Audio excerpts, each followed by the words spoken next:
there, everyone. This is lavoncason here, back at it again with another YouTube video. And the Nintendo Switch 2 just got better in 2026 with a new feature that has been added with this new update that came out yesterday. And it is called Handheld Mode Boost. Let me show you guys where to find it. You first go to your system settings, then you're going to go to system, and then you're going to go to this right here, Nintendo Switch software handling. And basically what Handheld Mode Boost does, it allows you to play your Switch 1 games in dock mode in Switch 2 handheld mode. So let me show you guys an example here. The game that I'm going to be using is called Destroy All Humans. And as you guys can see here, this is basically the Switch 1 handheld mode on the Switch 2 handheld mode. It looks a bit rough. I'm not going to lie to you guys. And now I'm going to go to Handheld Mode Boost for all humans. And as you guys can see, it looks better. It definitely looks better.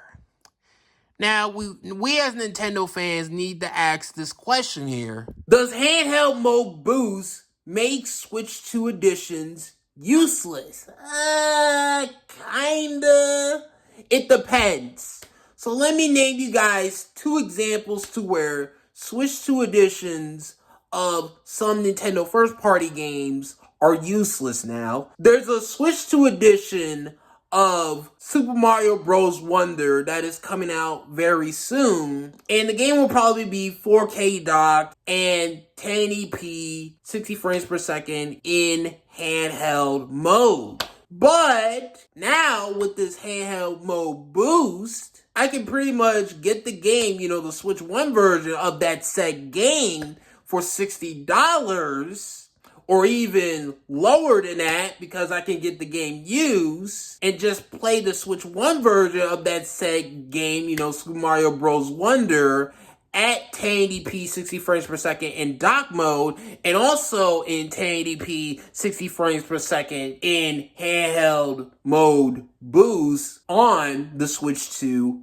handheld. So that is one example to where Switch 2 edition is now useless. Here's another example to where the Switch 2 edition of that said game, as of right now, is pretty much as useless, and you're better off just turning on Handheld Mode Boost for that said game. And that next example is Xenoblade Chronicles X. The game does look better in Handheld Mode Boost turned on the Switch 2 handheld than the Switch 2 edition of Xenoblade Chronicles X. Those are two examples pretty much of Nintendo Switch 2 editions being useless now because of this Handheld Mode Boost. But there are some examples out there to where it would be nice to have a Nintendo Switch 2 edition of that said game. For example, Doom Eternal. Yeah, it looks a little bit less rough if you play it on Switch 2 now, but it would definitely be nice to have a Switch 2 edition of Doom Eternal on the Nintendo Switch 2 with, updated textures, a higher resolution, up to 1080p or even maybe up to 1440p. That would be nice. Another Switch 2 edition that would be nice for the Nintendo Switch 2 is Destroy All Humans. I would like to see the texture resolution be, a bit better.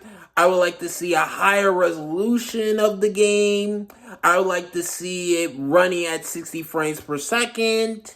Those are two examples to where a Switch 2 edition of that said game would be nice, even though Handheld Mode Boost exists now. This has been so far the best Nintendo Switch 2 update in 2026, and it makes Nintendo Switch 2 better. That's pretty much all I got to say on Handheld Mode Boost. What do you guys think of it? Do you guys think it makes Switch 2 editions of games useless? Do you guys think Handheld Mode Boost makes Nintendo Switch 2 better in 2026? Let me know in the comment section below this YouTube video. This is lavoncason signing out, and peace. Thanks for watching, and bye.